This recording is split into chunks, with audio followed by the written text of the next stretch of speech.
So, welcome to the Institute for Global Transformation. Today, we're going to have as our guest special guest coming to us from France, David Lorimer. And we are the community for expanding consciousness through practical knowledge, guidance, and service to humanity. Lao Tzu said, if you want to awaken all of humanity, then awaken all of yourself. Truly, the greatest gift you have to give is that of your own self-transformation.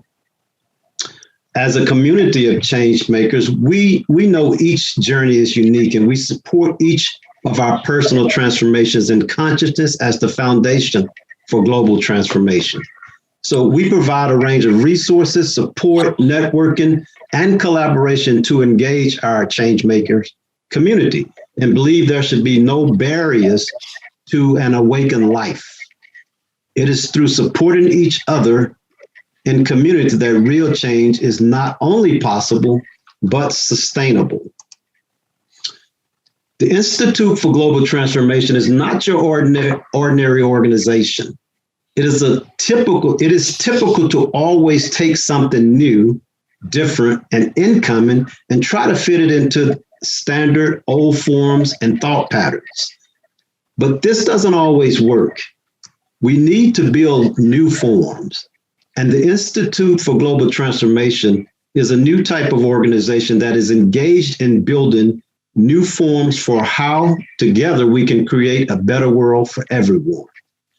Our vision is a world working together to utilize the power, love, and wisdom of higher consciousness to benefit humanity and the planet. Our mission is to support transformations in consciousness and in the way humanity interacts with one another so as to bring about positive change in the world individually and collectively. So again, I say welcome to you. Welcome to the Spiritual Book Club for Change Makers. And as I said, today we have with us David Lorimer. And let me tell you a little bit about our guest today, and then we'll go into a dialogue. So David is a writer, lecturer, poet, and editor. Having pressed the eject button from a career in banking at the age of 24, David embarked on a quest for wisdom and deeper understanding of life. Since then, he has devoted himself to education in the broadest sense, including work for the Scientific and Medical Network, which he is the program director, and Character Scotland, which I looked into as I'm very interested in adolescents mentoring and life coaching. And so this is a character program that David put together in the schools of Scotland. In 2020, he was awarded a Lifetime Achievement Award as a visionary leader by the Visioneers International Network. And this is an organization much like ours that promote change makers globally. And in 2021, he also was awarded the Abaca Human Ecology Prize. So I'm going to share with you some of the things David Pierce has said about it. Larry Dossey, for years, I have a personal rule. Read anything that David Lorimer writes. I've benefited from David's insight for decades. A Quest for Wisdom is his latest and most profound contribution, a summing up of accumulated wisdom. Lorimer is a rare cultural treasure. I hope your quest for wisdom includes this great book. Larry Dossey, MD, author of One Mind, How Our Individual Mind is a Part of Greater Consciousness and Why It Matters. Dr. Ian McGilchrist says, David Lorimer is just the sort of thinker that is today all too rare, hugely well-read, unstuffy, and interested in philosophy in the best sense. In the course of these essays, spanning 40 years, he asked most of the big questions about the nature and meaning of life. with an accent on a spiritual understanding and drawing on a wide range of sources. They are a delight to read, and on this quest for wisdom, there is many a nugget already there to reward the seeker along the way. Dr. Ian McGilchrist, neuroscientist and philosopher, and author of The Master and His Emissary. Rupert Sheldrake. David Lorimer's far-ranging inquiries have taken him through many realms of science, spirituality, and philosophy. He has read more books on these subjects than anyone I know, and knows most of the leading thinkers in these fields. This book is an invaluable resource and a perfect bedside book. Rupert Sheldrake, PhD, biologist and the author of The Science Delusion. So again, today, the book, A Quest for Wisdom, Inspiring Purpose on the Path of Life by David Lorimer. A Quest for Wisdom brings together 25 of David Lorimer's highly acclaimed essays. Perceptive and illuminating, they examine the nature of life and death, questions of meaning and purpose, and the challenge of how we can live more harmoniously together. David hopes that readers will be inspired, as Dr. Albert Schweitzer put it, in our common task to become more finely and deeply human. So on that note, I'm going to go into David engaging you in some dialogue. First of all, A Quest for Wisdom, Inspiring Purpose on the Path of Life. Two of those words in there just jump straight out at me because one of them I use in my meditation frequently as I'm going up and down the tree of life, the one wisdom, and the next one is purpose, as my coaching work is about life purpose. So tell me, David, how did you come about selecting this title for your book? Well, I think the Quest for Wisdom, I'd been mulling over the title, when I was pulling the book together, and it really sums up my life path, which has been this quest for wisdom and understanding. It's the path of jnana, as they say in Hinduism, as opposed to bhakti and action. Although I haven't neglected either the path of love or the path of action. But if you were to characterize my approach, it would be one which concentrates on wisdom, understanding, gnosis, insight, and all of that. And the question of purpose, I've always been, absorbed in this. I think everybody should be, really, if they're asking these deeper questions about life. And that's what led me to write my first two books, which were on death and survival, and the ethics of near-death experiences. And so the context of life partly depends on how you understand death. And the understanding of death may give you some idea about what the purpose of life might be. So I see these two things as interrelated. And as you said earlier on, I have a program called Inspiring Purpose. So that's part of the reason why I chose that subtitle. Which is a program that for young people to try and help them tap into who they really are inside and their own wisdom. And I think if you give young people a framework and a chance to express themselves, extraordinary wisdom comes out. At least that's been my experience. Yeah, I totally agree with you, and that's a noble cause which we should all get involved in. So that's our future, indeed. So my next question is, you talked about death, and you talked about understanding or getting in touch with the whole concept of death and dying, and how that sort of informs us what life really means. And that's sort of how you start the book out, specifically with your essay with Viktor Frankl and his experience in the death camps. So this obviously was an inspiration to you. Can you kind of touch on sort of the philosophy that you gleaned from that and that you shared in your this essay in your book? Yes, well, oddly enough, I've just read a new publication, not that it's new in fact, but new in terms of publication, called Yes to Life in Spite of Everything, by Viktor Frankl.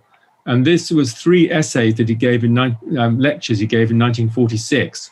And so before Man's Search for Meaning came out. And of course, there are many of the same themes in there about suffering and meaning and death and resilience. And I think what struck me when I first read it was how anybody can survive these conditions with their dignity intact, considering how their humanity is treated, and how dehumanizing the treatment is, but also how dehumanized the guards become when they're part of this system. And they're operating on fear as well, because if they don't do what they're told, then they might finish up on the wrong side of the fence. And so but the insight, one of the phrases he uses is from Nietzsche. He says, "What does not kill me makes me stronger." And that's quite a message to think about in the sort of COVID moment that we're in. And that he saw meaning in suffering, even if it was just to go through the process with nobility and resolve.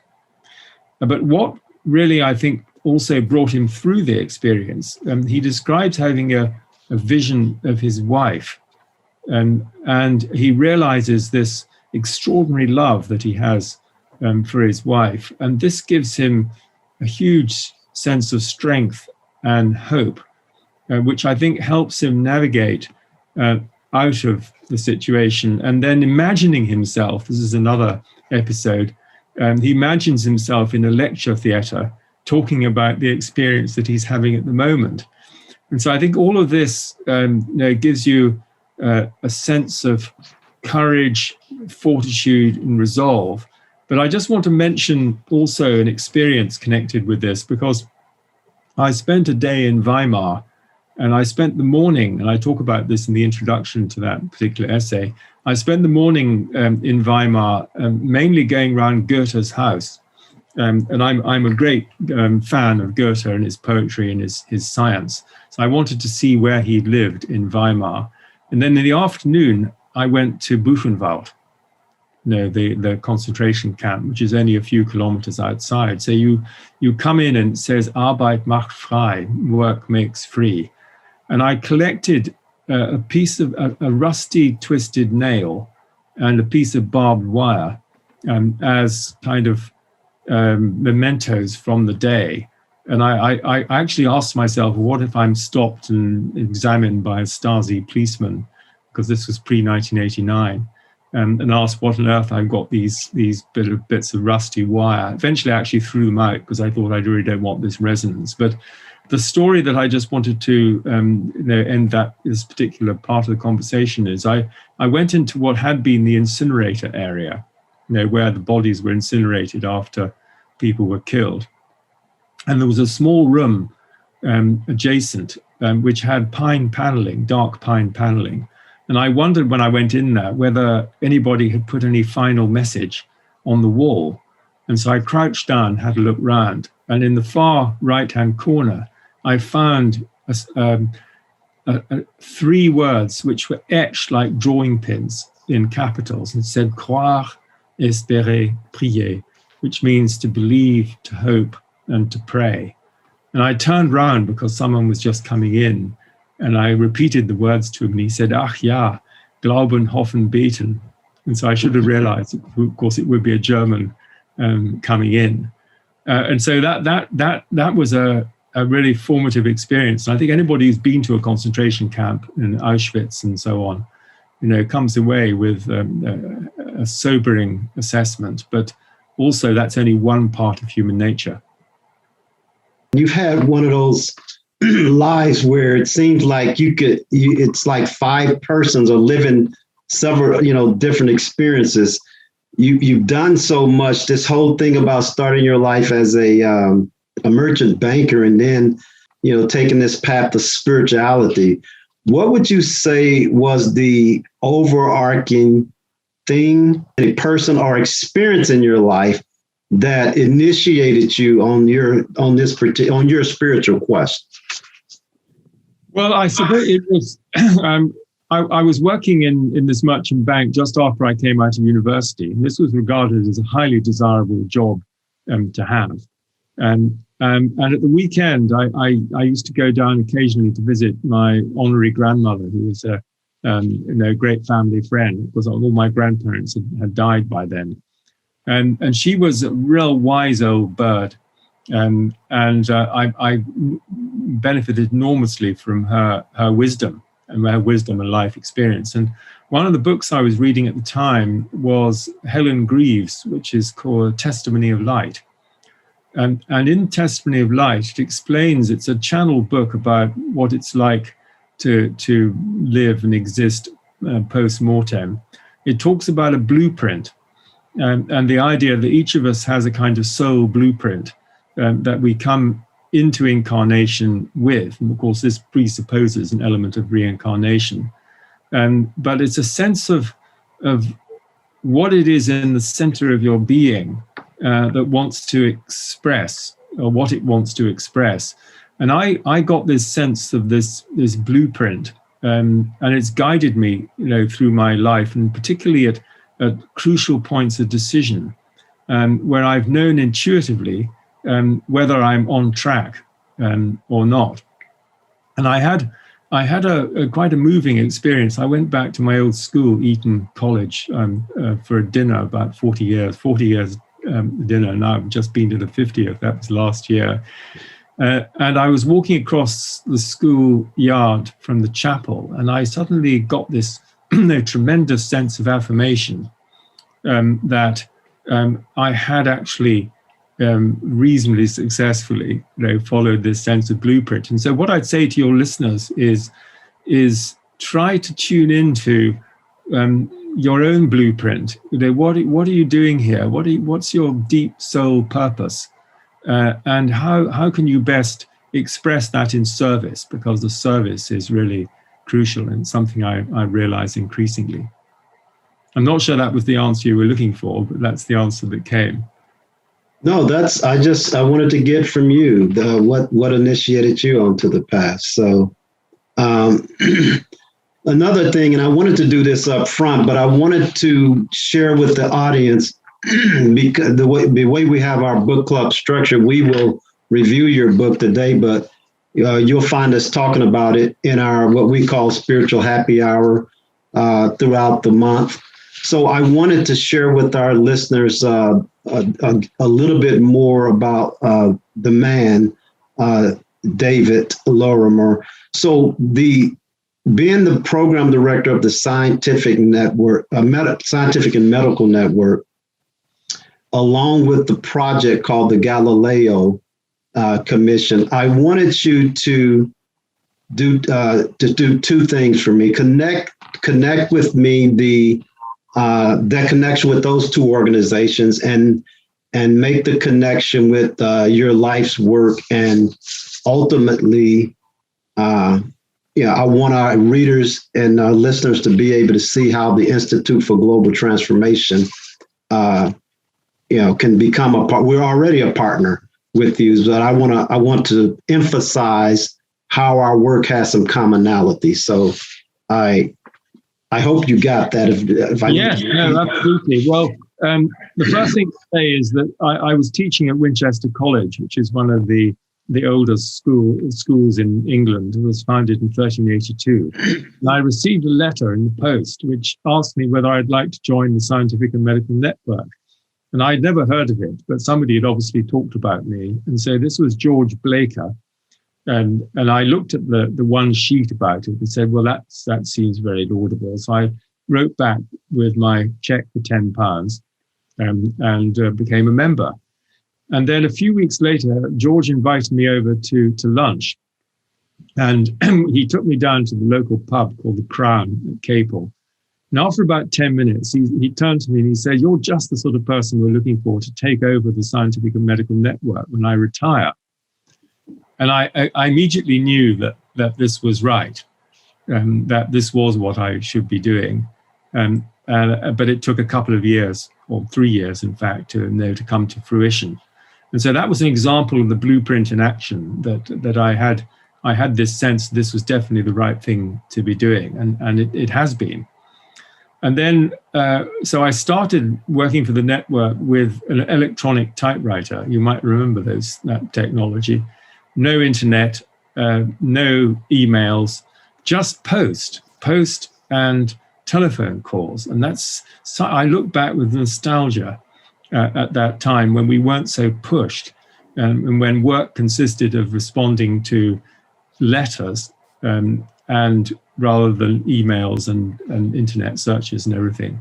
And we had a lot more time. And this is something that everybody will be familiar with. And so I ran the network as director for 14 years. And since 2000, I've been program director, but I've been editor of the journal Paradigm Explorer since 1986. And that's developed enormously over that time. So if you look back to the network and its purpose, then it was really to put forward the idea that science and medicine didn't have to be intrinsically materialistic. They didn't have to be allied to materialistic philosophy, which thought that the physical world is everything there is. And all the founders, and they were very distinguished people, had mystical experiences. And so they knew firsthand that there was something more to life than just. And one of these was a vice chancellor of Surrey University, who was one of my mentors, Peter Leggett. And he had a mystical experience in Waterloo Station, of all places. So the intuitive side and the rational side need to work together. So that was a fundamental principle of the network. And then if you fast forward to the creation of the Galileo Commission, this was a group of us who got together. Chris Thompson was one of the actual initiators of the idea, and he's since passed over. And the reason we call it the Galileo Commission is that we're inviting, like Galileo, we're inviting scientists and academics to look through the telescope. By that, I mean to look at evidence that actually is not compatible with a purely materialistic outlook and their scientific materialism. And that includes things like children who remember previous lives, veridical out-of-body experiences, the whole database of parapsychology. Many of you will be familiar with this. And you just cannot squeeze that into a materialistic understanding. And I'd already realized this through my acquaintance with Swedenborg, which was another hugely important turning point for me. But that's another story. And so what we did is we got Harold Wallach, who's sort of multidisciplinary professor with knowledge and background in history of science, philosophy of science, philosophy, complementary medicine, parapsychology, physics, and epistemology, etc.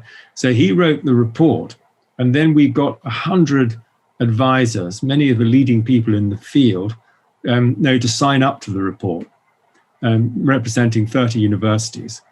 And then we launched it in 2018, and what we've been doing since then really is to try to grow its outreach with a number of events. We had an event about 2 weeks ago where we had 750 people signing up and about 370 online. And so the message is there, but it's not being heard at all by the mainstream, which is a bit like the monkey. He hears nothing, sees nothing, and touches nothing. And that's really the challenge, is how to get this evidence in front of the mainstream neuroscience, philosophy, psychology, which is still, in my view, reacting against the hegemony of the Catholic Church and religion from the Middle Ages, and the development of the mechanistic outlook, mechanistic metaphor in the 17th century, where everything is explained in physical, mechanical, and material terms, including consciousness. So that's a good segue for me to talk about. There's an essay here, The Encounter of Eastern and Western Cosmologies. And I know I may get the name, Speculations on Radha Krishna and the Implicate Order. And it appears you met this gentleman as well as David Bohm. Is that correct? No, I never met Radhakrishnan. Radhakrishnan was the Sarvapalli Radhakrishnan. He was the first Spalding Professor of Eastern Religions and Ethics at Oxford.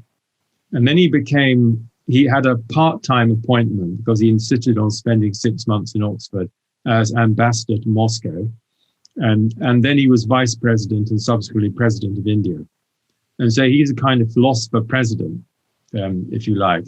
And he won the Templeton Prize, shortly before he died in 1975. And I discovered his work in 1975 when I was trawling in Foyle's bookshop in London in the sort of comparative religion section, because I never heard of him. And he's extraordinarily articulate and eloquent about the role of religion and spirituality, different paths, how they all fit together, and a kind of integrated view. And then David Bohm, I did meet in the late 1980s. He was an honorary member of the network. And David Bohm had, I think, probably the man with the most extraordinary mind. If you know, Rupert Sheldrake is up there as well. But David had a mind of extraordinarily subtlety and complexity, which in the recent film Infinite Potential was likened by Sir Roger Penrose to a wave function. So it started off very precise, then it went off in all directions. And that's what happened with David, is that his mind was so subtle. And you see this in his interviews and conversations with Krishnamurti as well, the Ending of Time. That's actually in a book, and you can also access it online on YouTube.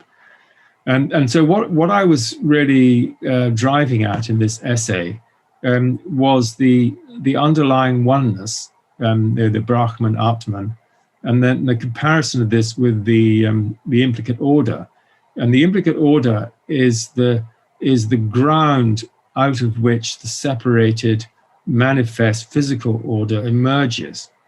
And it's an incredibly fruitful idea, I think. And the basic dynamic here is one of unfolding and then refolding. And you get actually the very same philosophy in Walter Russell, who's not at all well known. And because he says that life consists of unfolding and refolding. And if you just think about the cycle of a plant or a tree in the year, and we're in the northern hemisphere, and so we're now in a period of unfolding. You see it everywhere around you. And then the autumn, life refolds. And I think it applies to us as well, that we as incarnate beings, we're unfolded at the moment in this explicate order or physical reality. And when we die, we refold back into the implicate order, if you like. And I'm using that as an analogy. And then maybe we sprout again in a new and improved edition, as Benjamin Franklin famously said. Yeah, that's a good. How do you think we're faring right now? And I'm asking this question sort of moving away from the implicate order with respect to merging science and spirituality, particularly in this COVID area. How do you think as a whole we're faring? Well, I think that humans need to be challenged in order to change. If you see this both individually and collectively. So I've done a lot of study of the near-death experience. And the near-death experience is a fundamentally transformative experience for those people who have it. And it kind of stops them in their tracks. And if you were to sum up the transformative effect, it would be a move away from doing and having an acquisition to being and stillness and wisdom and love and compassion. And these latter qualities, what we really need at the moment. And so I think the same applies collectively to humanity. And this is very much the view put forward by Professor Chris Bache in his book LSD and the Cosmic Mind and his earlier work, that we are at an evolutionary bifurcation point. Irvin Laszlo talks about this as well, and that things could go either way at the moment. We have these power structures who are intent on keeping business as usual going, with concentration of wealth at the top, and general control of the population through emerging technologies. And then we have the grassroots, and I've just been running an event today called The Great Rethink, a spiritual renaissance of the 21st century with Colin Tudge, and that's the opposite end. These are the decentralizers, localizers, the deep ecologists, those who are concerned with community, farmers markets, and so on. And so the more the system is centralized, the more it's subject to control. Whereas we need the creativity and resilience and resourcefulness of these decentralized communities. So Zach Bush, I think, put it very well in a talk that he gave not so long ago. And if you haven't heard of Zach Bush or listened to anything by him, I highly recommend it. He said, I'm going to be very interested to see what humanity chooses, how humanity chooses in this time of crisis. So I suppose I could sum up by saying that I don't think we've been put under sufficient pressure yet in a systemic sense to come through a radical change. I think the powers are so powerful, even though they aren't, if we just stood up and said they weren't. It's like saying boo to the goose, as they say. That's funny. Nobody dares say it. That's funny. Well, thank you for that. Well, I'm going to transition, and this moves us into the next section. And I wasn't the only one that read your book. Others on the call did. So I'm going to, at this point, share the floor and allow some other questions to come out. I know you mentioned the whole near-death experience thing. And I know on your section, under the section Conscious Death and Transformation, you touch on that. So I'm going to allow Ken to ask some questions, because I know he had some questions about that section. So Ken, why don't you go ahead and open up?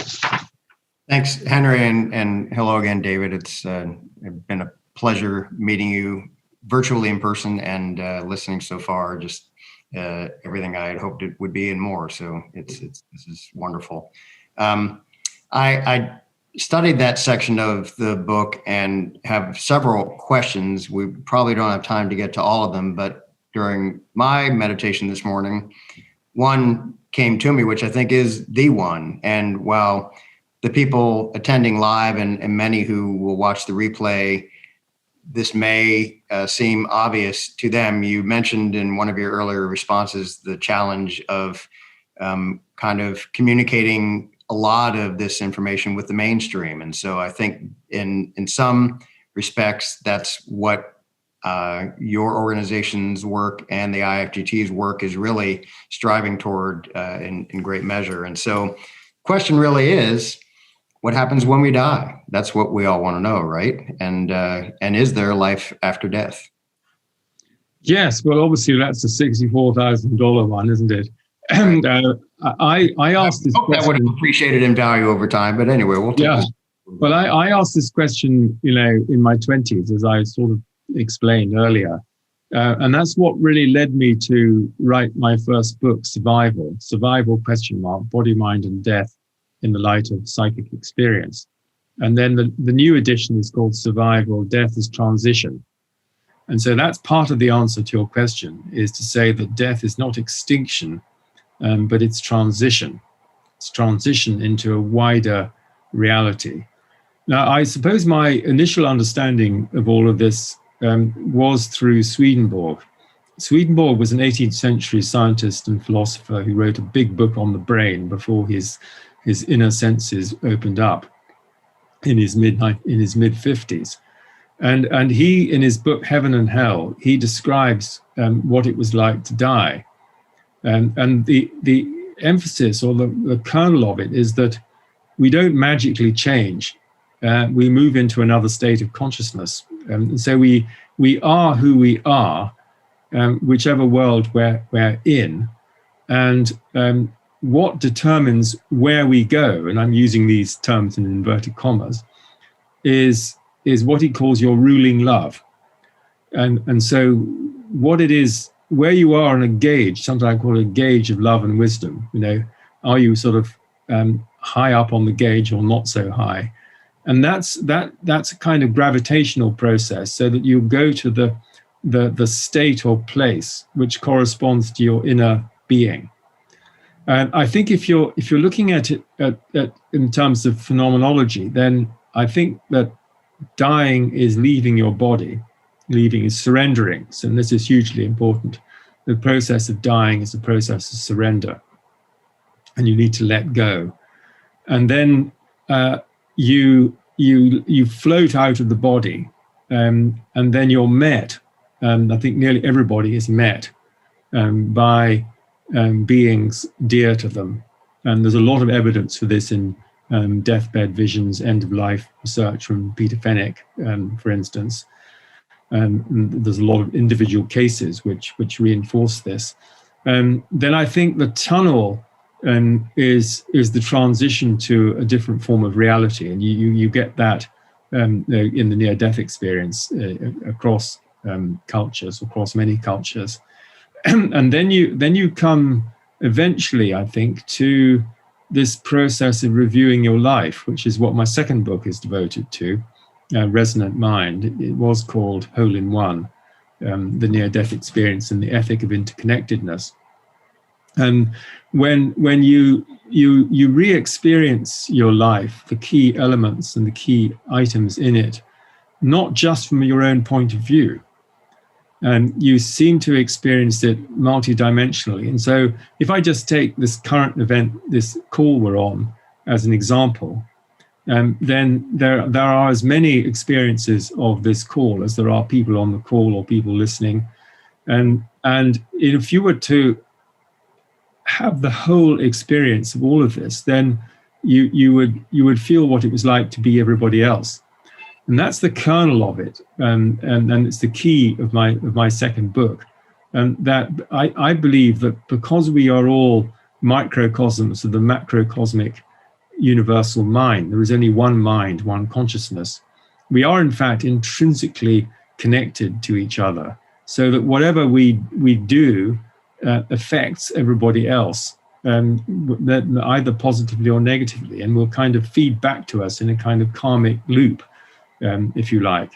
And I feel that if this were everyday knowledge as a kind of spiritual law, if you like, the world would be a very different place, because people would hopefully not just do this for selfish reasons, but that would be the kind of lower rung of the ladder, but realize that life likes to devote itself to life, as Albert Schweitzer said. Thanks. That's helpful. And in reading that section of the book, I mean, it's very convincing. And that the end of your answer and that last statement kind of leads me to my next question. And you also point out in the book that over the last probably, I don't know, at least 2 decades, there's been a steadily increasing number of these reported cases, and a lot of the books that are based on people's experiences end up at the top of bestsellers lists. And as we were mentioning before the meeting started, that Netflix now has a feature that's been very widely viewed that includes a good portion on near-death experiences. But with all of that, I would return to the mainstream. I don't get the sense that what you've just described and what you have in your book is regarded as common knowledge, based mostly just on how most people behave and what current events are in the world. And so I'm curious kind of what you think it might take to get there, or why even with all of this availability of information and the apparent appetite for it across a lot of the general public, why is it that we have not yet kind of just regarded that as the facts and adjusted accordingly?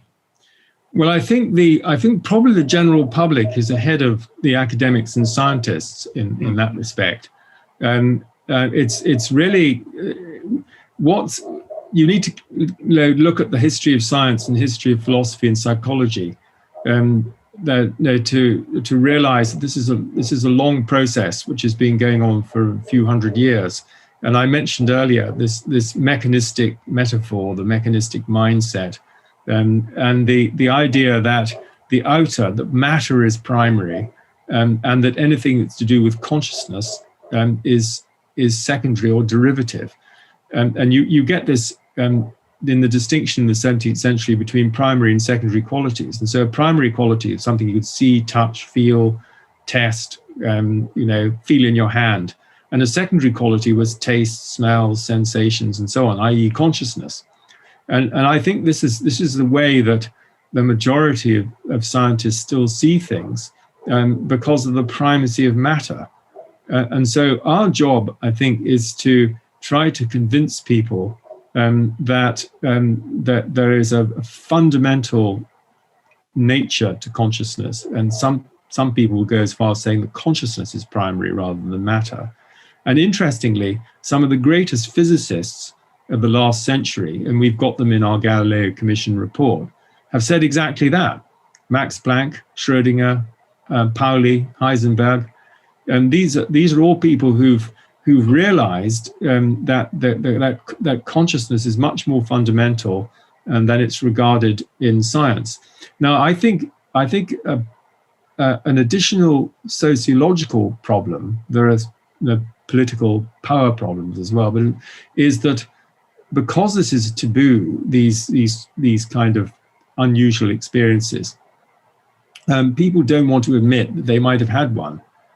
And I remember Ken Ring telling me a story of, he went to a book club with 10 friends, and they all came up to him and said, before, in sort of socially and informally, well, I've had experiences like this, but I never tell any of these people, because they think I was mad.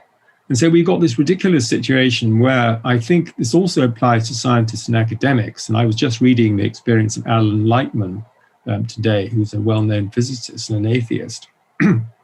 And so it's a well-kept secret. So if we could help people to admit in public what they're prepared to admit in private, then we could actually go through a phased transition, and I think, and the whole process would be speeded up. But it's going to take some prominent people who are highly respected, to make this shift. And whatever has happened so far hasn't been enough. And so, for instance, Brian Josephson is an honorary member of the network, and he's a fellow of the Royal Society, but he's probably the only fellow of the Royal Society who takes our view. And he's ridiculed for doing so.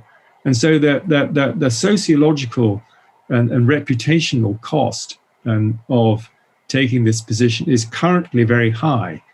And that's part of the resistance and the problem. So I think we just got to keep on chipping away at this, because what else can we do?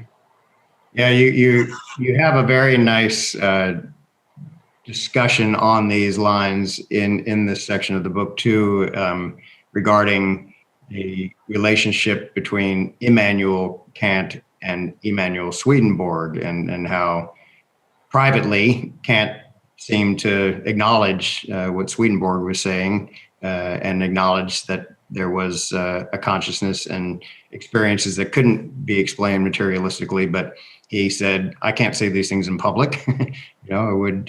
Yeah, he was an academic. You see, he was a professor of philosophy.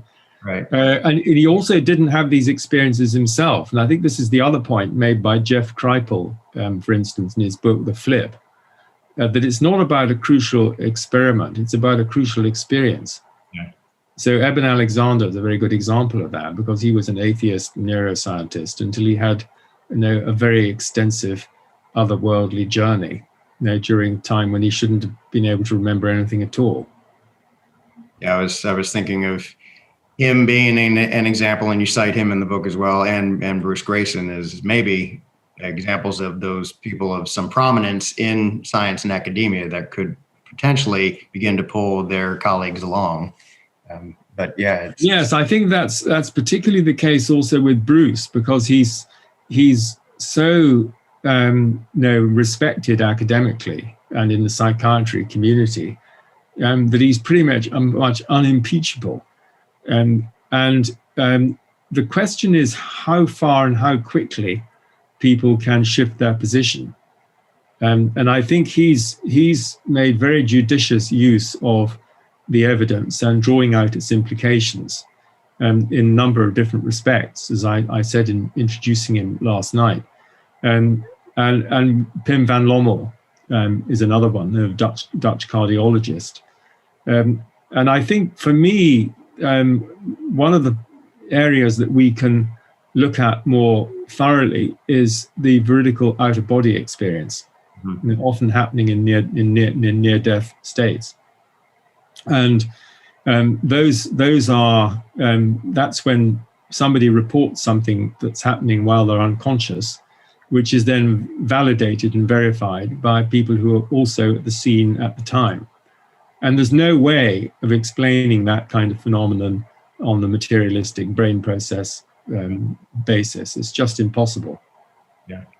Yeah, I know we're probably running toward the end and want to leave some time for others. So maybe I'll finish this section by referring to the end of this section of your book, which might also bring this to a little nicer and more spiritually based focus. You talk in the end about something, you borrow the phrase perennial philosophy, which ties in with this, because you state that one of the common themes of people experiencing near-death or out-of-body experiences, but particularly near-death experiences, is the overarching sense of love and wisdom, and that all of the major religions and most spiritual philosophies, at least I believe, I'll paraphrase a little bit, you say anything that warrants your time and attention at least has those as cornerstone principles. And so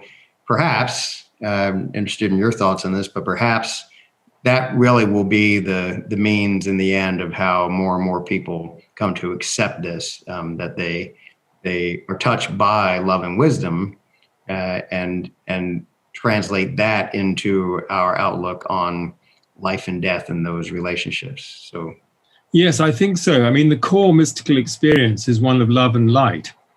And the love is the heart element, and the light is the mind or wisdom element.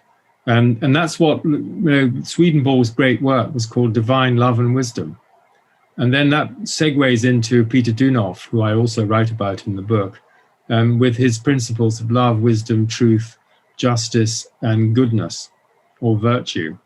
And these were the 5 principles on which he based his teaching. And he was one of the great sages of the last few hundred years. And all this corresponds to, this notion of spiritual reality and spiritual laws. And in relation to the Life Review, Peter Dunoff says that when we go to the other world, we will be tested on the law of love. How well and effectively have we applied the law of love? So if you were to tell young people, this is what it's about, guys, you may come here and you don't think there's no guidebook, that nobody tells us what we should do, but it's a pretty good bet that if you apply the law of love in your life and you seek to understand deeper truths and deeper realities and share those with people in a compassionate and open-minded way, you can't go far wrong. So that would be my version of Pascal's wager, where he said it's best to bet on life continuing rather than not, because if you do and nothing happens, then you haven't lost anything. But if you take the bet, then and you do continue, then you at least are on the right track. even if not necessarily for the right reasons, because the motivation needs to be love as well. Yeah, that's beautiful. And I think, sadly, I'm afraid that has to become stronger than fear, because I think that's totally. And that actually is the polarity we're in at the moment. Right. That the governments have actually been using psychology advice to manipulate into compliance their populations, and this is actually documented, particularly in relation to Germany and the UK. And so they've used behavioral management principles to manipulate people, which I think is, I can understand why they would think they needed to do this, but I still think it's pretty despicable. And I also think that, somebody said kindness is love in action. So this is something we can all do. And I'm involved in an initiative which may be able to launch in June, where we'll have a sort of light a candle, silent minute devoted to kindness. And there's a lot going on about kindness at the moment. We've had several of our IFTT spiritual happy hours where either Henry or other people on the calls have posed those challenges as let's through the week try to focus on these things and really bring it into conscious act rather than forgetting about it as soon as the Zoom is over. And I think that gets into practice as well, which I think everyone here certainly understands the importance of regular practice. So yeah, thanks. Well, thank you for that. Those questions, Ken, and thank you, David, for sharing your knowledge on those subjects. I want to give you an opportunity, David, before we close, to make any closing comments that you'd like to make. I want to encourage everyone before you do that to go to the website, Scientific and Medical Network website, go to the Galileo website.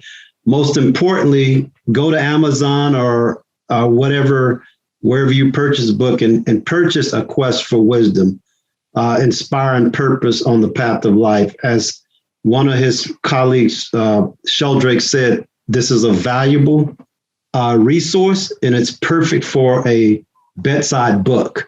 So, well, I hope it doesn't send the readers to sleep. Yeah, but it's good. It's good information to go into that other state with, and I think it would probably stimulate some interesting dreams. And more importantly, it's a book to have for the long haul. It's not one of those books you're going to read through and say, "Yeah, I read this book." It's going to be a reference book. I can assure you. That's the nature of the essay. So that's my take on it. So, David, you said you wanted to, have some parting comments and then share with us anything that you have upcoming that would benefit. Well, I've enjoyed our conversation, and I think we've talked about some important issues and aspects relating to general concerns about understanding and living life. Because after all, it's really about the living, isn't it? Yes. And living with fullness, with passion, with intensity, and with beauty, all of that. And fear should really have no part in it in that sense. Because if we fear death and we also fear life and we don't commit ourselves fully to living in the present and living in the everyday and giving and receiving, very, very important. And then I wanted to share two things. One is that I will be doing from June, I'll be doing a series of day seminars on various topics. There'll only be 5 over the year. And I decided to do them at US friendly times. In other words, they won't start until 4 o'clock in the afternoon. And then they'll go into the early evening, which of course will be all sort of more middle of the day. They'll be on a Saturday. So you won't be working, or you shouldn't be working, or you might not be working. And those, I haven't got the booking up yet, but my website is davidlorimer.co.uk. but that maybe you'll put that out in the follow-up. And then the other thing I just wanted to say is I just want to share my screen. So this was just to give you just an insight into what's coming up in our live webinar events. So we've got one on politics and psychology on Wednesday. We've got Rupert Sheldrake with Institute of Noetic Sciences on Friday. And all of these are at scientificandmedical.net/events. So that's what you need to have a look at. Then we've got Tim Shriver, who's an amazing man, The Call to Unite. This is a new book that he's edited, which I'm in the process of reading at the moment, Voices of Hope and Awakening. And he's the nephew of John F. Kennedy. And so he's a really charismatic person. I'm interviewing him next week. And then we're how to revolutionize the materialist paradigm. This is the next Galileo Commission meeting. And then an important one with Vandana Shiva. And if you haven't seen her film, then I really recommend that you go and have a look at it. Just look up Vandana Shiva film. It's an hour and 20 minutes. And it's a story of her life. And it's really quite extraordinary. And then if you, I'll give you some information about the network. These are the previous webinars. And if you join the Scientific Medical Network, then you get access to all of these webinars. And just to highlight Galileo Commission, that what we're trying to do is expand consciousness beyond a materialistic worldview. And you can support this. You can become a friend, or if you're an academic, you can become a scientist. You can become a professional affiliate.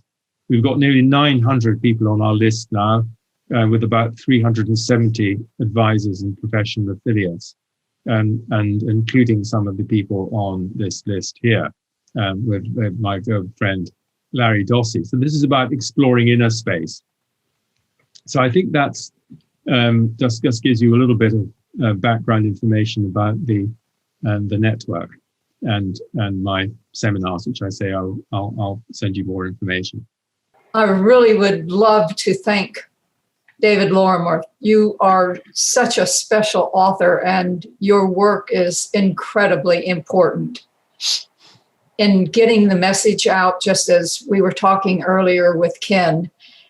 When we can make this mainstream, life is going to change for all of us.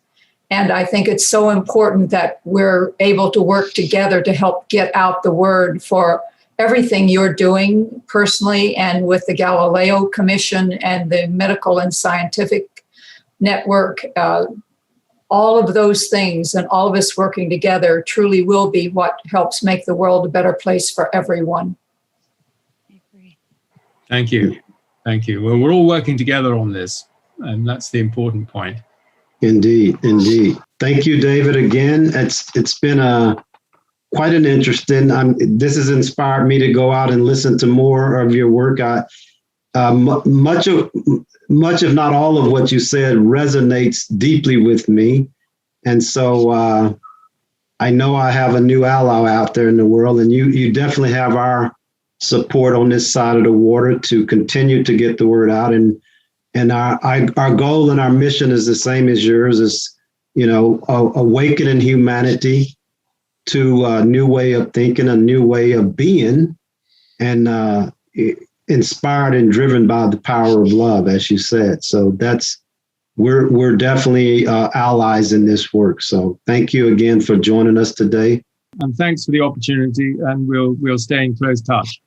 Thank you. You have a great evening. Bye-bye. Bye, everybody. Bye. Bye. Today, since you said we're working on this together, if you want to lend a hand.